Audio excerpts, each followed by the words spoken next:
Fala pessoal, sejam muito bem-vindos e hoje nós vamos falar sobre Bradesco. Bradescão, para muitos ele está trazendo um pouco de dor de cabeça para quem já estava posicionado, mas quem consegue fazer uma gestão de risco e não está de holding infinito aproveitando os dividendos, é possível que tenha conseguido sair no momento correto dessa ação. E agora, quem tem a oportunidade de realmente lucrar é quem está chegando na ação nesse momento. Por quê? Eu vou te trazer nesse vídeo alguns indicadores que podem estar dizendo que Bradesco está numa das melhores posições de compra nos últimos 10 anos. E isso é o que a gente vai ver agora nos indicadores. Primeiro a gente vai dar uma olhada nos fundamentos e depois a gente vai para o gráfico para entender qual é o momento, quais são os centavos ali correto, né? Qual é o melhor suporte para comprar essa ação. Vem comigo. E só de você saber que vai ter uma dessas melhores informações agora, tudo compilado no único vídeo, já vale a pena o seu like. Isso aí, pessoal. Agora a gente vai dar uma olhada no site do Status Invest, que vocês já conhecem bastante. E já de cara dá para entender que nesse ano, ou seja, no ano de novembro a novembro, ele já teve uma desvalorização de 21%, sendo que a maior parte dessa desvalorização foi agora, nesse último mês. E o que é que explica essa desvalorização? Mas antes, deixa eu quebrar um conceito aqui, né? Muita gente vai falar, caramba, mas é a melhor oportunidade, e você está falando que a ação caiu 17%, que caiu 21% no ano novembro a novembro, e isso é bom? É, com certeza. Como eu falei no início, é bom para quem está entrando, porque é uma ação realmente com ótimos fundamentos, com uma ótima gestão, mas que no momento ela está descontada. E isso é uma grande oportunidade para a gente. Não é quando a ação dispara que a gente precisa comprar a ação, que a gente deve comprar a ação. É quando a ação cai, mas que os fundamentos, que a empresa, que toda a gestão estejam arredondinhas ainda, e é uma oportunidade, ela caiu por algum motivo. Qual é o motivo? E a gente vai ver mais ou menos que o motivo foi o que resultou nessa queda abrupta. Descendo aqui, a gente vê o seguinte, eu já separei aqui o histórico dela, que é uma coisa muito boa, que desde 2013 ela pagava 2%, 3%, 6%, 1% de dividendo. Então, na média histórica, a gente está num dos maiores anos de pagamento de dividendos. Para quem tem uma estratégia um pouco mais conservadora, um pouco mais estável, que não gosta de ver tantas oscilações, que nem eu apresentei nos últimos vídeos, se você não viu ainda o vídeo da Oi, ou então o vídeo das americanas, eu vou deixar aqui em cima, num card, num desses lados aqui. Se você for um pouco mais arrojado e quiser assumir um pouco mais de risco, essas ações aí talvez vão trazer uma oportunidade mais interessante. Agora, se você for um pouco mais estável, um pouco mais pé no chão, essa ação aqui é uma ação que paga dividendo, que é muito interessante. Mas tem uma questão que é muito importante da gente analisar.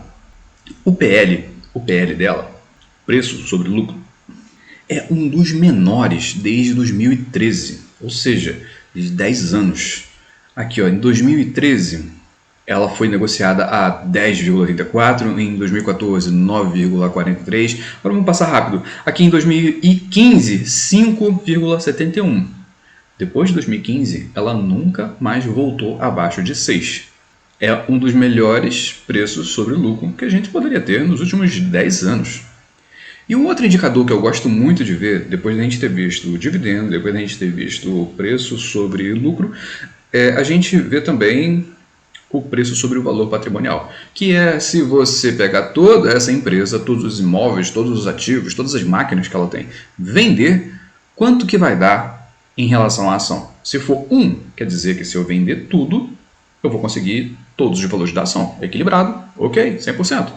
Agora, se eu tiver acima de 1, é porque as minhas ações valem mais, né, todo o apanhado de ações dos meus acionistas valem mais do que os imóveis, do que todos os equipamentos que eu tenho.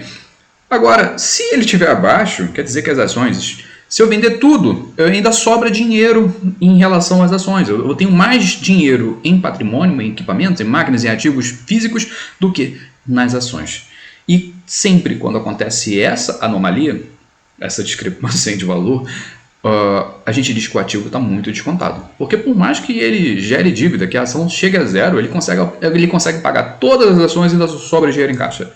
Então, é sempre um investimento muito bom quando você tem uma ação com uma empresa boa, sólida e com uma gestão interessante, e ao mesmo tempo ela está descontada, que é o caso do Bradesco. E nesse histórico aqui que eu separei para vocês, a gente pode analisar que desde 2013, olha, 1,89, 1,77, 1,16 em 2015, né? E raramente essa ação se aproximou de 1. Mas nesse exato momento, nesse ano, dentro de 10 anos, foi o único que ela está sendo negociada abaixo de 1 desse valor patrimonial. E isso, meus amigos, é uma oportunidade de ouro. Eu falei em um vídeo desses passados aqui que eu coloquei no card que a mentalidade do investidor ela precisa ser de médio, longo prazo, nunca de curto prazo. E eu falei também que algumas oportunidades só aparecem de 3 a 5, 6 anos. E nessa situação aqui a gente tem uma oportunidade de 10 anos. Isso é realmente raro e a gente percebe que talvez a gente só tenha uma dessa oportunidade daqui a 10 anos. Talvez. A gente tem que entender como é que vai ser o cenário, como é que vai ser o traçado dessa ação no futuro. Mas, de novo, a gente tem uma ação que tem tudo para continuar sendo um dos maiores bancos, uma das maiores empresas e com uma gestão muito boa até então. Então, a gente tem um dos melhores fatores aqui ao nosso favor. Agora, a gente vai para o demonstrativo do próprio Bradesco do trimestre passado, que foi o que derrubou as ações da empresa. Vamos tentar descobrir o que está acontecendo e se a gente pode confiar mesmo nessa ação no modo fundamental dela, no modo fundamentalista. Aqui, o lucro recorrente caiu bastante. Então, caiu aqui cerca de 22%, 25%, né, de acordo com o trimestre e ano que está sendo apurado. E isso é crítico, né? Então, 1/4 do rendimento dessa carteira. A carteira de crédito aumentou bastante, né? Ela teve um aumento significativo aqui, né, de 2,7 trimestre e 13 ano. Isso é legal. A margem dos clientes também aumentou, ou seja, é triste para a gente que é cliente, mas é ótimo para a gente que é investidor, né? O banco consegue cobrar mais do seu cliente. E o aumento foi significativo também, né? Vamos considerar que o aumento foi interessante. No trimestre o aumento foi fraco, mas no ano o aumento foi interessantíssimo. Os seguros e previdência e capitalização, no ano a gente tem um aumento interessante, mas no trimestre também foi um pouco mais fraco. E vamos ver aqui, deixa eu ver...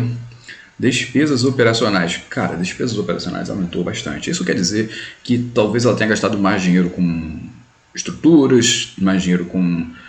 Enfim, tem um monte de coisa. Vamos botar assim, uma loja, um banco físico, tudo que ele pode gastar. Então tá tudo incluso aqui. Então, talvez ele tenha gastado alguma parte a mais com sinistros, com alguma operação atípica. Isso aqui a gente vai ver descrito no relatório, mas talvez não seja tão interessante assim no momento, né, dado a capacidade dos bancos de enxugarem orçamento. E isso o banco consegue fazer com muita facilidade. A gente vê o Banco do Brasil fazendo isso com maestria, né, diminuindo bastante agências, diminuindo bastante custo fixo, bastante despesa sendo enxuta. Isso é muito tranquilo de se fazer até certo ponto. O Itaú também fez um movimento desse, e o Bradesco parece estar na contramão, né? Mas depende da estratégia desse banco. Isso aqui é uma coisa interessante. E despesas operacionais também podem ser investimentos, como eu vou mostrar aqui para vocês, né? Investimentos quer dizer despesas hoje, mas lucro maior amanhã.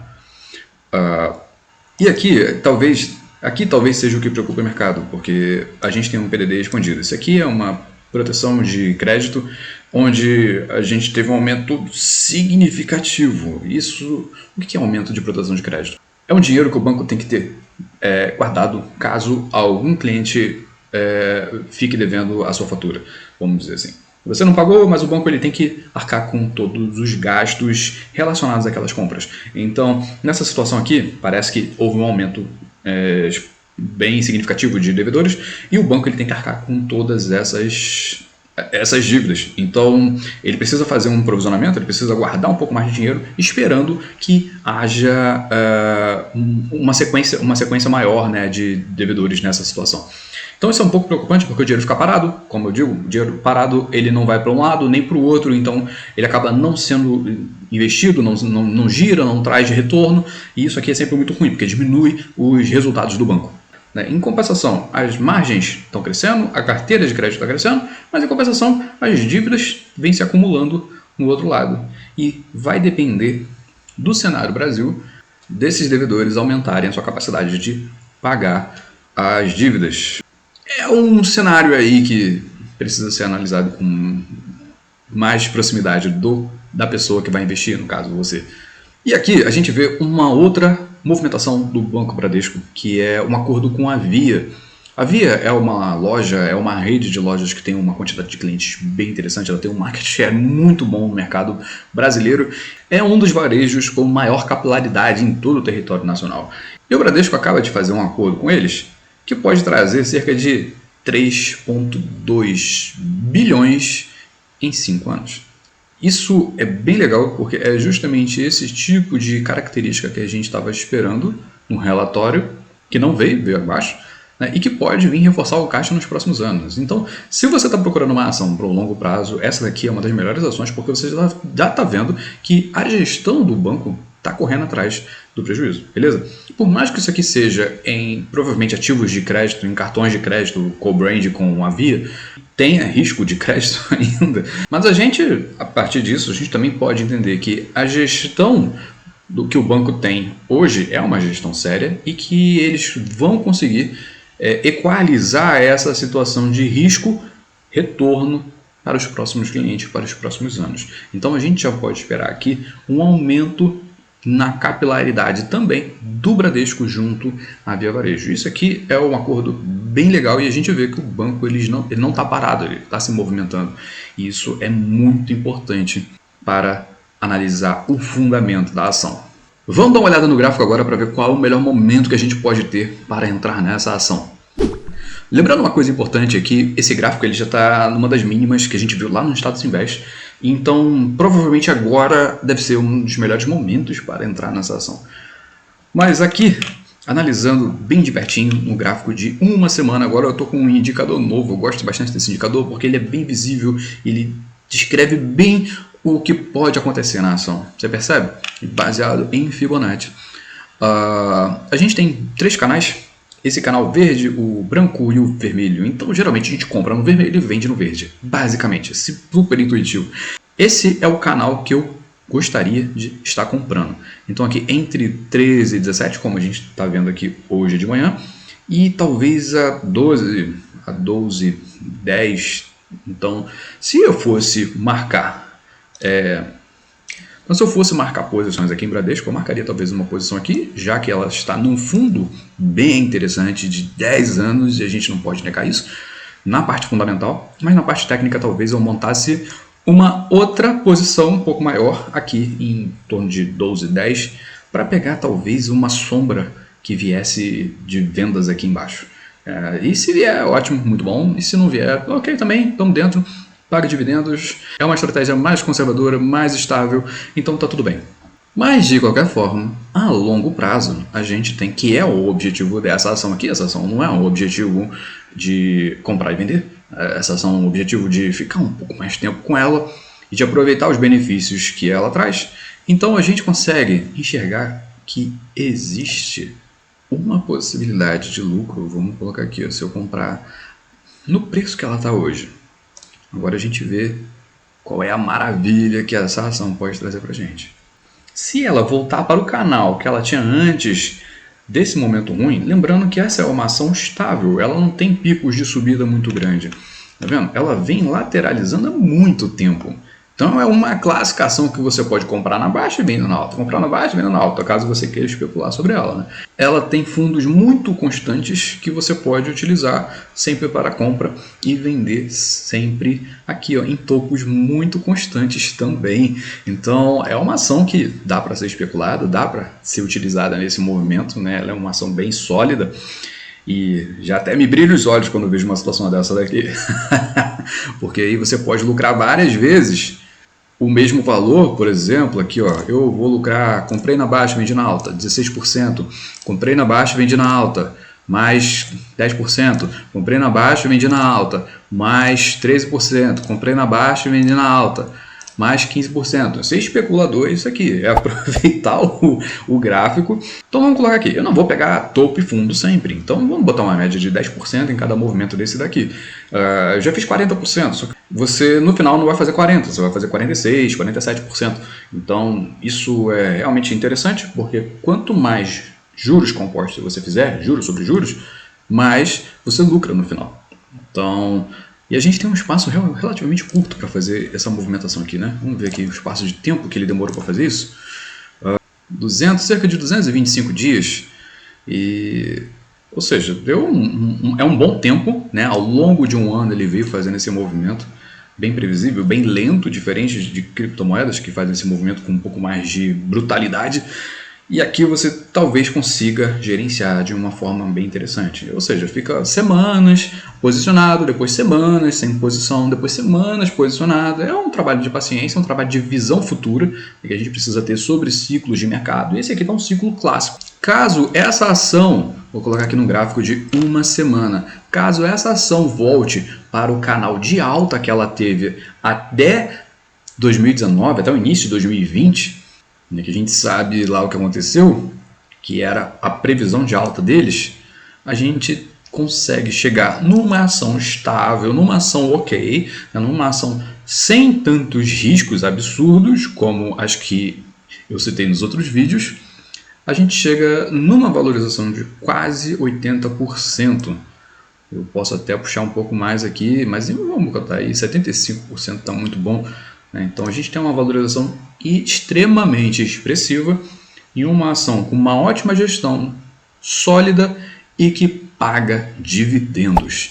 Lembrando uma coisa, que se você comprar ação com valor mais barato, quando essa ação chegar no topo, chegar lá em cima, ela provavelmente vai fazer um ajuste de dividendos. Só que você vai estar com um preço médio, o teu preço de compra vai ser muito abaixo, né? Vai ser 70% abaixo. E isso vai impactar diretamente nos seus dividendos. Se chegar lá em cima e ela continuar pagando os seus 6% de dividendos, quando a gente viu no histórico, no final, para você que comprou muito mais barato, essa ação com certeza vai pagar mais do que 6 dividendos. Talvez 10% de dividendo ela pague nesse primeiro momento. E quanto mais ciclos de mercado passar, mas essa empresa vai corrigir juros, vai te pagar dividendos maiores e você sempre vai ter essa correção. É totalmente educacional, eu espero que você aproveite para fazer essa análise junto com os seus conhecimentos pessoais e decida da melhor forma possível para você. E é isso, pessoal. Eu fico por aqui. Se você gostou, compartilhe esse vídeo, dê um joinha aqui embaixo e até a próxima.